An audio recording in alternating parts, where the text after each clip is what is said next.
this neighborhood is really kind of lagging behind the city in general in terms of its overall prosperity. And it's suffered a lot of neglect. One of the things that people have said about this neighborhood is, well, it needs more investment, it needs more density, it needs more people. And a lot of people in this neighborhood say, well, we don't really want that. And one of the reasons they don't want it is because when they had more people and more density, it's tend to be buildings like this.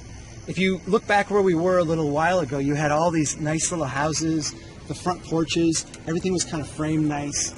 The city has encouraged, and the zoning ordinance allows, for people to come in and buy up a couple of those places and turn them into apartments like this. Apartments like this, you know, I don't have any problems with apartments. We certainly need rental units and we need apartment units.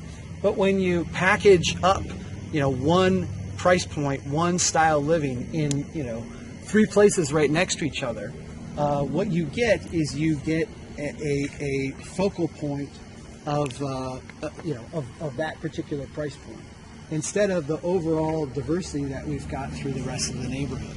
And so when people reject density, they say, well, we don't want more density. What they really don't want is stuff like this.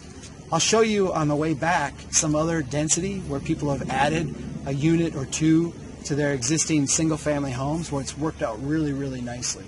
Those, incidentally, are illegal or very difficult to do, where this, if you've got, you know, the money to buy up the lots, you can get done. You can also see,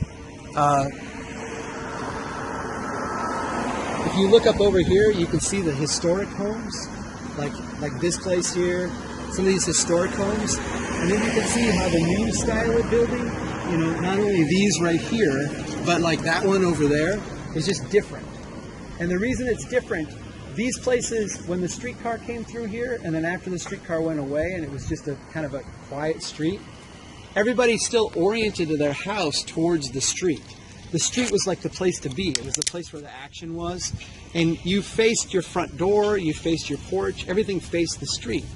Now that the street is kind of a negative place because you've got, you know, fast cars driving through, and it's not a quiet place the way it used to be, or it's not the focal point of the neighborhood. You see houses like this where they orient towards the side or they orient towards the rear. They don't want to face the street. They don't want to interact with the street. And what happens then is that they actually devalue the space, and all the properties over time become less valuable. They become less, from a financial standpoint, they become less productive. And so the idea is we've got to get the homes reoriented towards the street, and to do that, we've got to make this a nice place.